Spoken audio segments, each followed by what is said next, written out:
The Pre-Raphaelite Brotherhood originated in 1848 when three artists came together to discuss their ideas about how to create fresh artworks, just like the Italian artists from the 15th century did. The three artists who started the Brotherhood were John Everett Millais, William Holman Hunt, and Dante Gabriel Rossetti. The creative leader of this trio was John Everett Millais, but 5 years into the Brotherhood, he started to deviate from their original ideas to focus on more realistic works. Hunt also increasingly chose his own direction, focusing on religious themes. The first 10 years of the Brotherhood are discussed in my previous two videos. By the mid-1850s, Dante Gabriel Rossetti had practically become the new leader of the Brotherhood. I'll discuss his evolving ideas first and then focus on the next generations of Pre-Raphaelites led by Edward Burne-Jones, as he and his colleagues would return to the original ideas of the Brotherhood as inspired by the English writer John Ruskin.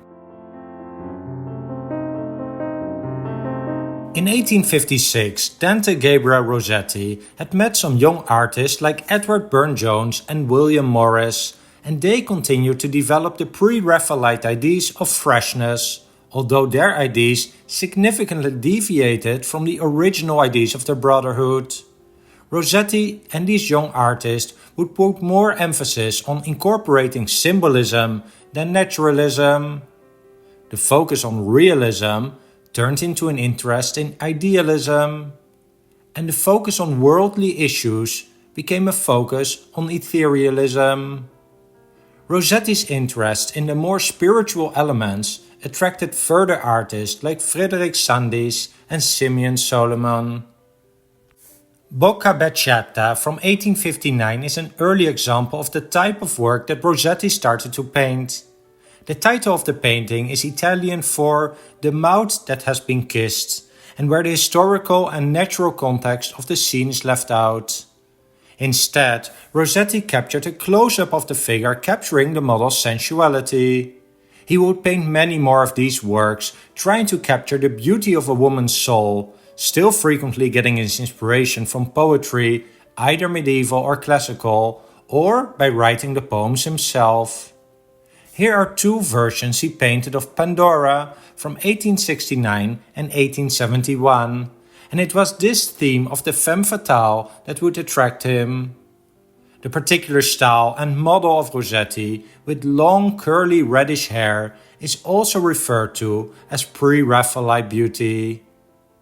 You can see how the details from his early works are disappearing as he searched for his ideal beauty. There could still be a story to his works, like this painting of Proserpine, a mythological woman who had to live part of the year in hell after eating a pomegranate in hell after having been abducted there. But the story is not as important anymore, and the focus on this seemingly unattainable beauty was now the main focus. Other artists would follow these ideas of Rossetti, like Frederick Sandys, by painting various femme fatales from history.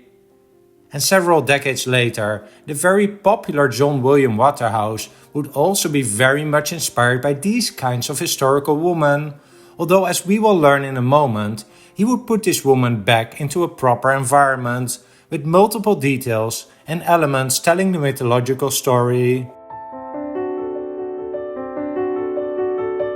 Whereas Rossetti, Hunt and Millais had moved away from the original ideas of the Pre-Raphaelite Brotherhood, some younger artists would return to the core ideas as inspired by John Ruskin. It was Edward Burne-Jones who was becoming the artist who best embodied the ideas of John Ruskin and the original Brotherhood. Burne-Jones and his colleagues returned to the interest in Arthurian and other legends and classical mythology.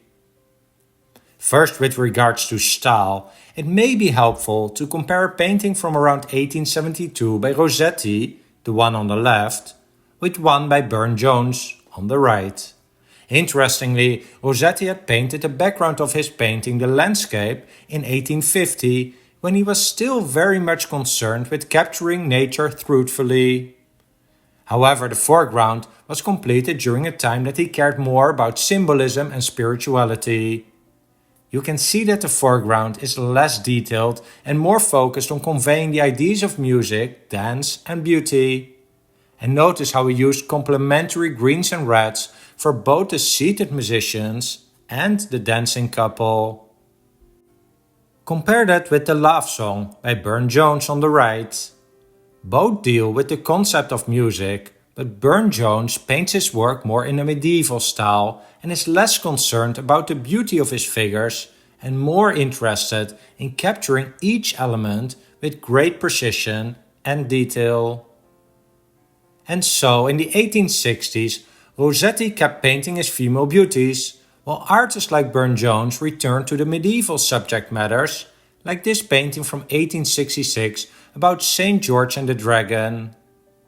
And here's a work from 1861 about the 12th century story of Queen Eleanor, who discovers the fair Rosamond, the mistress of her husband. These are not the most polished paintings, but the subject matter was very much Pre-Raphaelite. In the decades afterward, many well-known artists were inspired by the Pre-Raphaelite ideas, including painters like John Collier, Edmund Leighton, Evelyn de Morgan, and John William Waterhouse. As you may have noticed in this and the previous two videos, it is not easy to define the Pre-Raphaelite style in a few words, as it was constantly evolving, not only in the focus of their themes, but the people that we associate with the Brotherhood also changed over time. Even though the original Brotherhood had practically dissolved in the mid-1850s, many artists that worked in the decades afterwards are still strongly linked to the ideas of the Brotherhood. But just remember, the original ideas of the Brotherhood were to have fresh and genuine ideas, not just another variation on the common academic themes. Next, they were trying to capture nature truthfully by painting outside. And then they got a lot of inspiration from poetry and medieval stories, sometimes just capturing these by themselves, but later also connecting these stories to more contemporary societal issues. Well, for now this is the last video on the Pre-Raphaelites, as I think that this three-part series covered at least the basic ideas and stages of the Brotherhood. I am curious to hear which of these artists related to the Pre-Raphaelites is your favorite. I know that John William Waterhouse is very popular today and I have a separate video about his work on this channel, but we all have our own taste. I want to thank you for watching this video and don't forget to support the channel by liking, subscribing and hitting that notification bell.